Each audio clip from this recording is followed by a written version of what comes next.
찬양은 제게 참 큰 은혜가 되지만 동시에 제 설교의 그 보험이 되는 성격을 가지고 있습니다.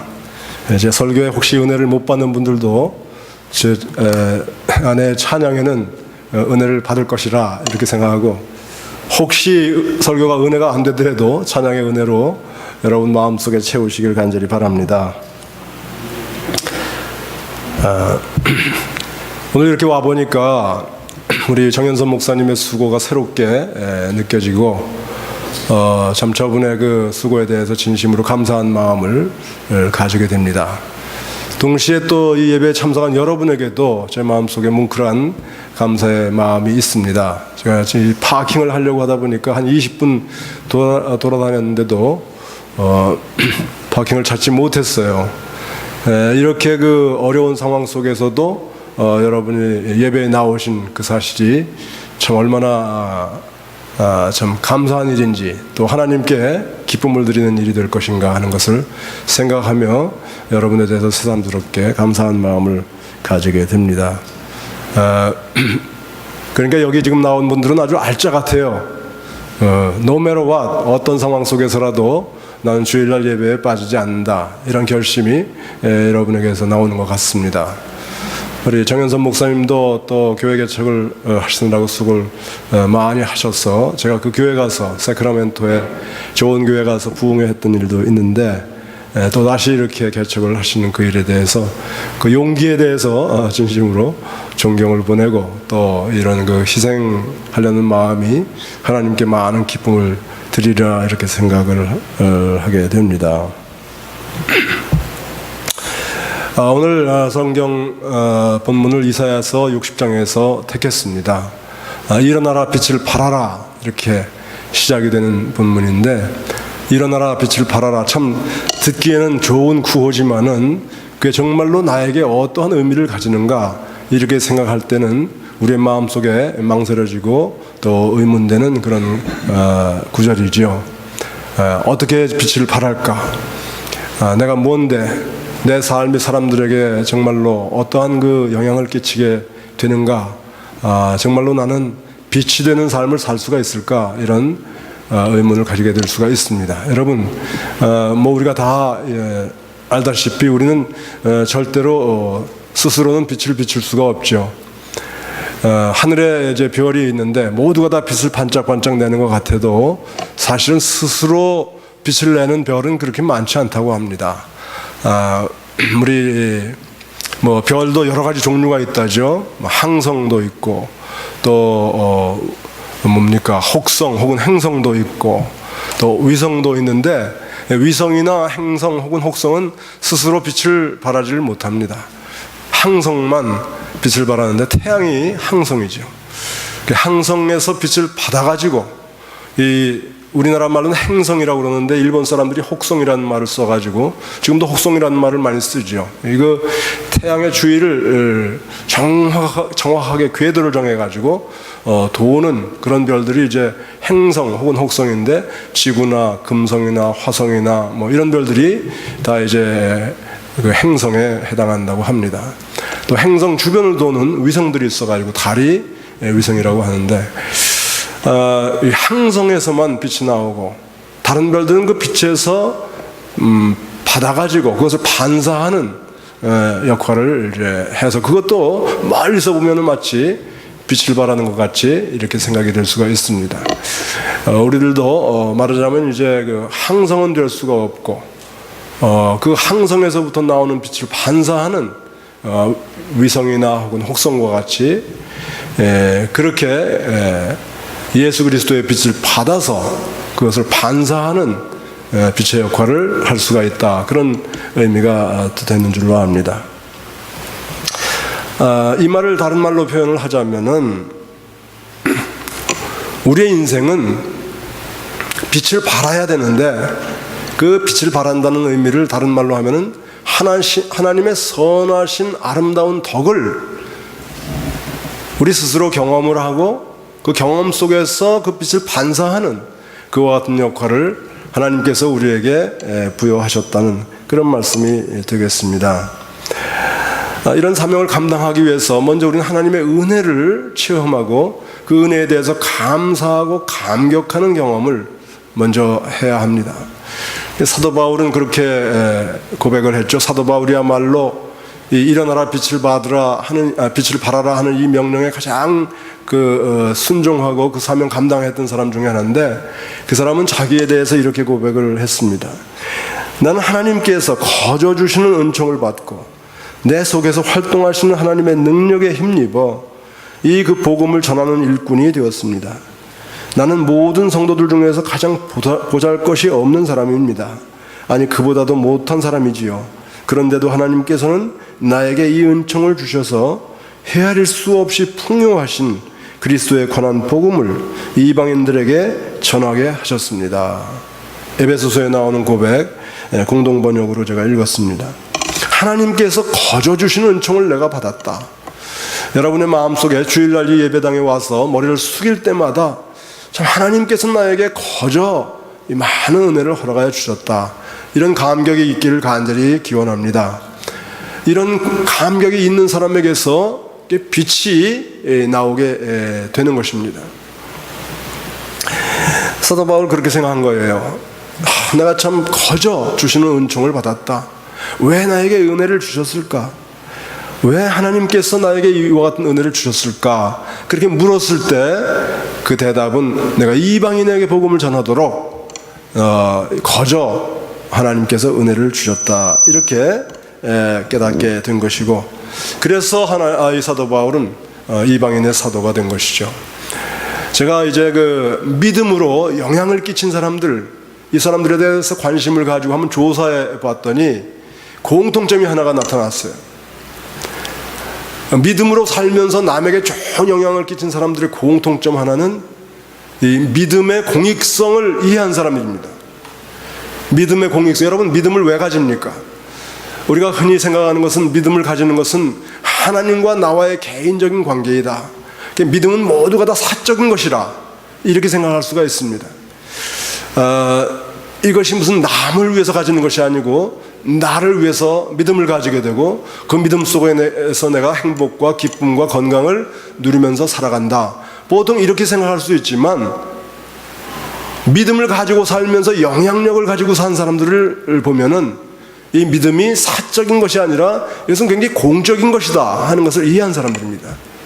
믿음의 공익성을 이해한 사람이 영향력을 가질 수가 있고, 오늘의 성경 본문에 비추면 빛을 발하는 인생을 살 수가 있다. 사도 바울의 경험을 다시 한번 얘기를 하면은, 나는 너무나 분에 넘치는 은혜를 받았다. 나는 그리스도를 만난 후에 놀라운 기쁨과 평안을 누리게 되었다. 나는 사실은 천하의 몹쓸 죄인이었는데 그럼에도 불구하고 하나님은 누구보다 나에게 큰 은혜를 주셨다. 이제 내가 이 은혜를 가지고 무엇을 할 것인가? 이제 내 은혜를 가지고 무엇을 할 것인가? 이 은혜에는 목적이 있고, 이 은혜에는 나 한 사람에게서 머물도록 주어진 것이 아니라 나를 넘어서 흘러가도록 하나님께서 나에게 이 은혜를 주신 것이다. 바울 그렇게 생각했던 것 같아요. 그런 고백이 또한 저의 고백이 되고 여러분의 고백이 되기를 간절히 바랍니다. 은혜를 받았다 하는 거기에서 머무는 것이 아니라, 그러면 나는 이제 어떻게 할 것인가? 이런 질문으로 나아가게 되고, 이런 질문 속에서 하나님께서 우리에게 나보다 더 큰 사명을 주신 사실을 깨닫고 그 사명에 충실하게 사는 인생, 이런 인생을 통해서 하나님의 은혜의 불꽃이 타오르게 되고 비로소 우리가 세상의 빛이 되는 역할을 할 수가 있게 되는 것입니다. 여러분, 정말로 믿음 가지고 축복을 받고 행복하게 살기를 원하십니까? 여러분 자신이 정말로 기쁨과 평안 속에 살아가기를 원하신다면 이 말씀을 귀담아 들으시길 바랍니다. 여러분 가만 보면은 이제 검정고시를 치러서 대학에 간 사람들을 우리가 만나게 되죠. 이제 검정고시를 초등학교만 나온 분들은 중학교, 고등학교 검정고시를 거쳐서 대학 가는 검정고시를 이제 치게 됩니다. 근데 저는 검정고시를 치는 사람들을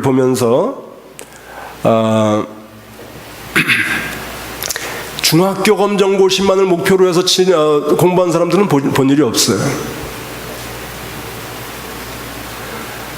중학교 가는 것만 목표로 해가지고 검정고시를 치는 사람들은 중학교 검정고시가 참 어렵습니다. 그러나 대학 가는 것을 목표로 해서 검정고시를 준비한 사람들에게는 중학교 가는 거, 고등학교 가는 거 그렇게 어렵지 않습니다. 마찬가지로 우리들의 신앙생활도 검정고시 치는 것에 비유한다면 목표를 대학에 가는 것에 두는 것에 비교할 수가 있습니다. 아직도 나 혼자 혹은 내 가족, 내 자녀들이 잘 되는 것에 우리 믿음 생활의 목표를 두는 것은 마치 중학교나 혹은 고등학교 가는 것에 목표를 두는 것과 마찬가지입니다. 그렇게 목표를 정하게 되면은 나 자신이 평안해지고 기쁨과 행복에 넘쳐 사는 것 자체가 참 어려워요. 근데 목표를 좀 더 높은데, 예를 들어 이웃을 위해서 하는데 이렇게 두게 되면은 초등학교 혹은 중학교 검정고시 치는 것이 그런 사람들은 높은 데 목표를 둔 사람들한테는 쉬운 것처럼 그런 것이 우리에게 오는 것이 그렇게 어렵지 않습니다.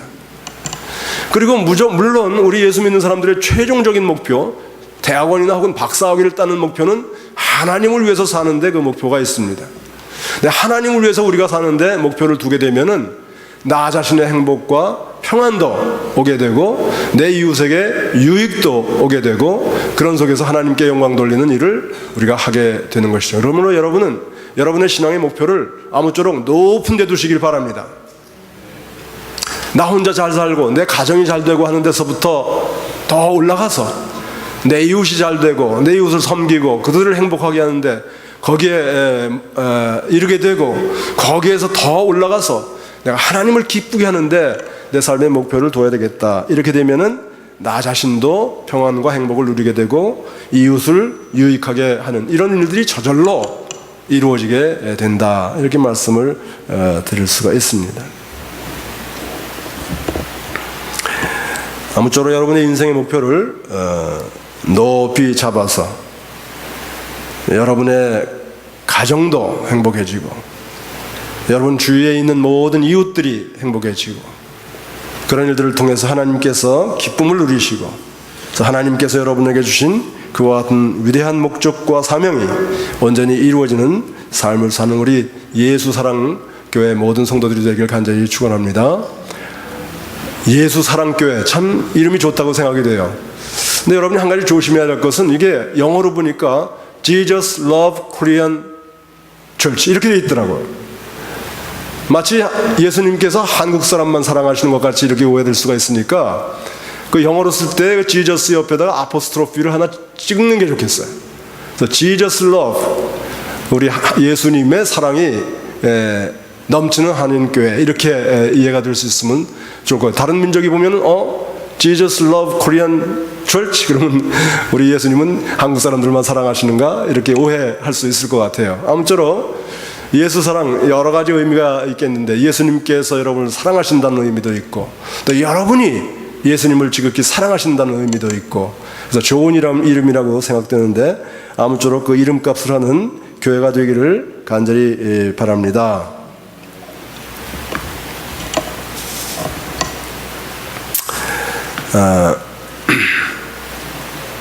제 마음속에는 이런 소원이 언제부터 있게 됐습니다. 자, 이제 나는 나머지 인생을 어둠을 비치는 빛으로 살고 싶다.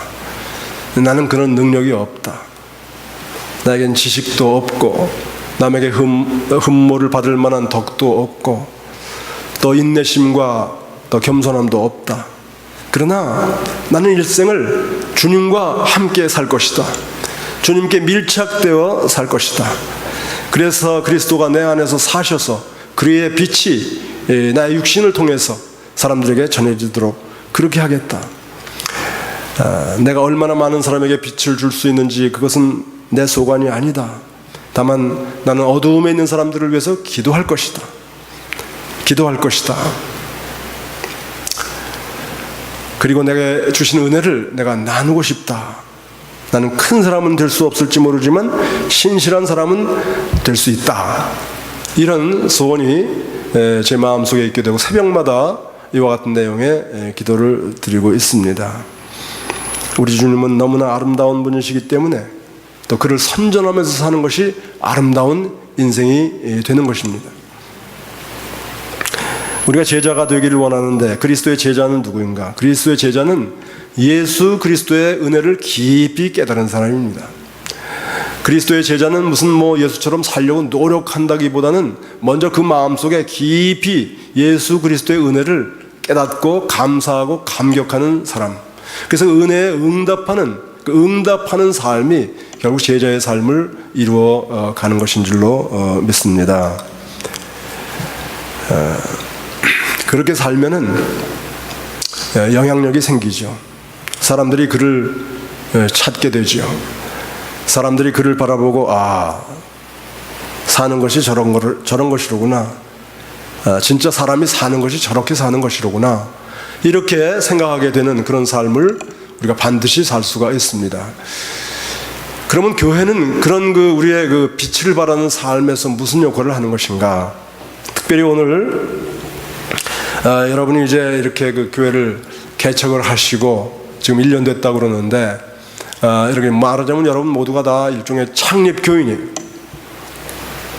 창립교인의 역할이 얼마나 중요한 것인가. 창립교인들이라는 것은 물론 창립을 했다는 그 역사적인 사실도 중요하지만은 결국 여러분이 앞으로 이 교회가 어떤 교회가 될 것인가 하는 이 교회의 문화와 전통의 바탕을 이루어가는 사람들입니다. 그래서 여러분이 긍정적인 사람이면은 이 교회의 전통과 분위기는 긍정적인 분위기와 바탕이 될 것이고 문화가 될 것이고, 여러분이 부정적인 사람이면 여러분의 그 부정적인 인식이 앞으로 이 교회의 성격도 결국 지배해 나가는 이런 중요한 역할을 여러분이 가지신다는 이 사실을 우리가 기억할 수 있기를 바랍니다. 여러분은 큰 영예를 가진 동시에 큰 책임을 가진 사람들이라. 근데 여러분, 이 교회에 대해서 요즘 참 부정적인 이야기가 많지 않습니까? 그래서 요즘은 이제 가나안 성도가 많대요. 가나안 성도가 뭔지 아십니까? 하나님은 믿지만 교회는 안 나가는 사람들. 그래서 안 나가를 거꾸로 해가지고 가나안이라고 부른대요. 좀 하나님을 믿지만 교회에 너무 실망이 많아. 밖에서만 비난하는 것이 아니라 안에서도 우리가 교회에 실망할 요소를 많이 보고 경험을 하죠. 그렇게 되면은 교회 나가는 거 그만둘까? 혹은 이 교회를 그만두고 다른 교회로 갈까? 이런 유혹을 우리가 가지게 되죠. 근데 여러분도 혹시 그런 경험을 하셨는지 모르지만 교회를 안 나가기로 생각하거나 또는 교회를 옮기기로 생각을 해보면은 사실 선택의 여지가 그렇게 많지 않아요. 어떤 교회를 갈까? 교회를 두리번거려 봐도 그렇게 마음에 쏙 드는 교회가 쉽지 않습니다. 큰 교회는 좋겠거니 하고 가보지만 큰 교회는 큰 교회대로, 작은 교회는 작은 교회대로 사실 문제를 많이 안고 있죠. 그러므로 지혜로운 선택이라는 것은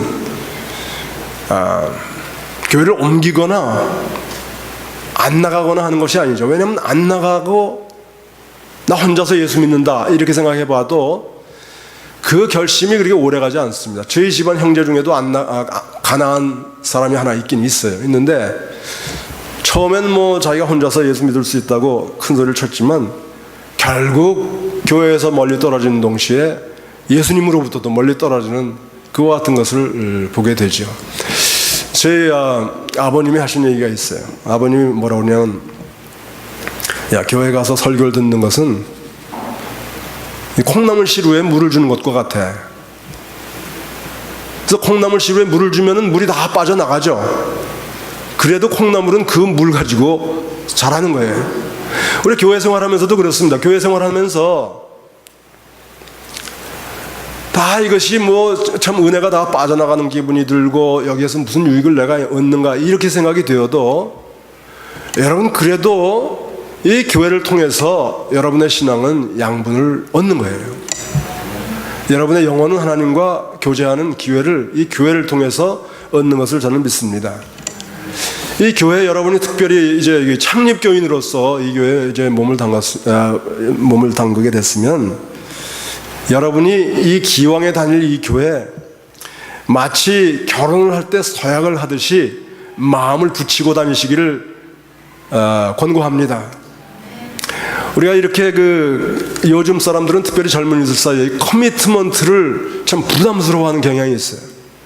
그래서 커미트먼트, 무엇을 이렇게 향해서 결심을 하고 약속을 하고 이렇게 관계를 가지는 것에 대해서 참 부담스러워. 그래서 결혼들을 늦춘대요. 결혼하면 묶일까봐.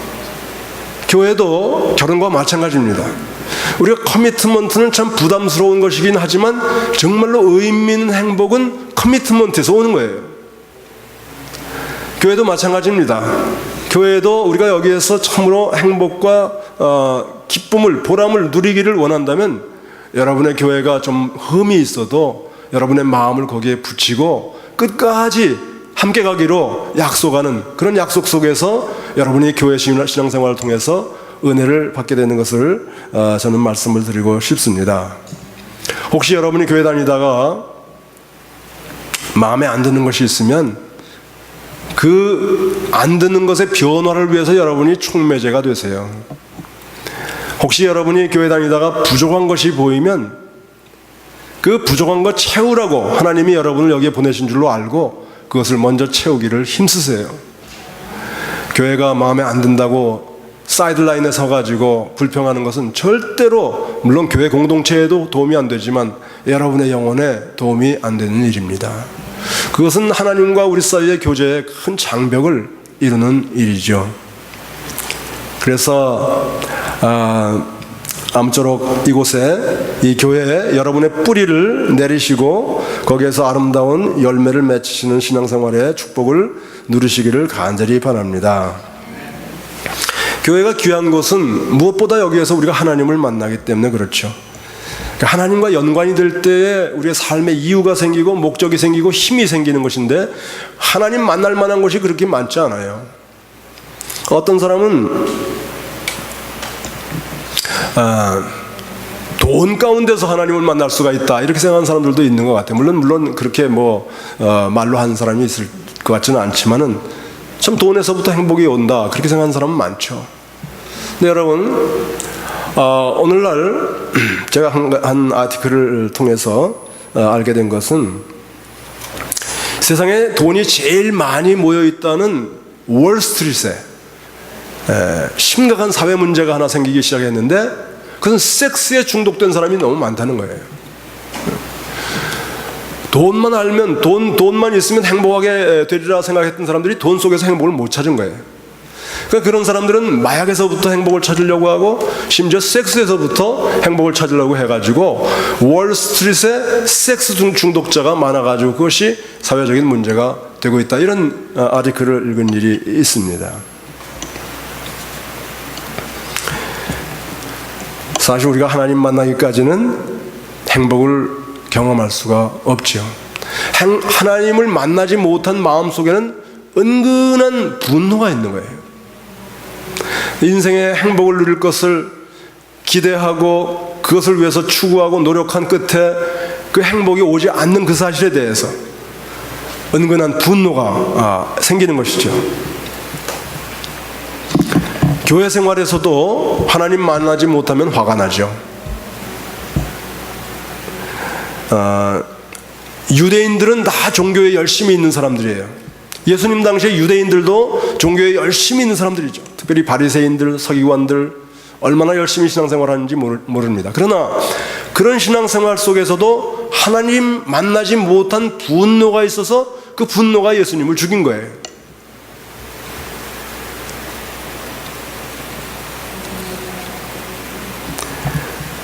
오늘도 수많은 사람들이 교회에 나와서 하나님을 찾으면서도 분노의 삶을 사는 분들이 있는 것을 안타까운 마음으로 바라보게 됩니다.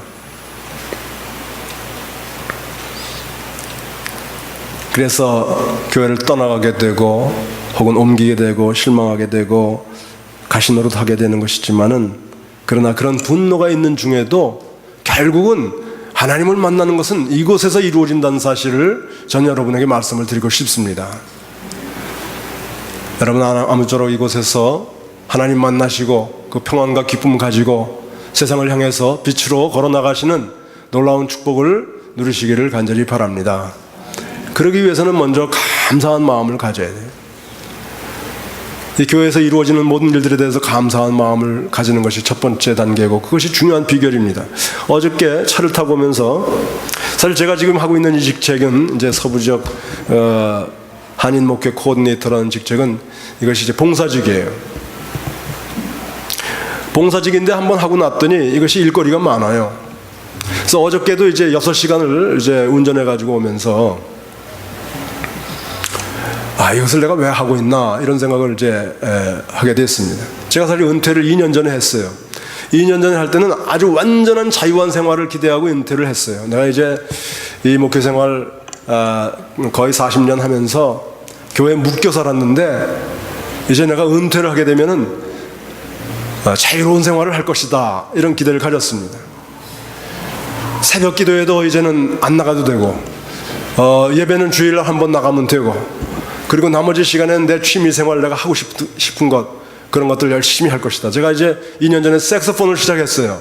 그것도 내가 열심히 할 거고, 여행도 이제 많이 다닐 거고 했는데, 제가 은퇴하면서 돌아보니까 교회에 대해서 제가 빚진 것이 너무너무 많더라고.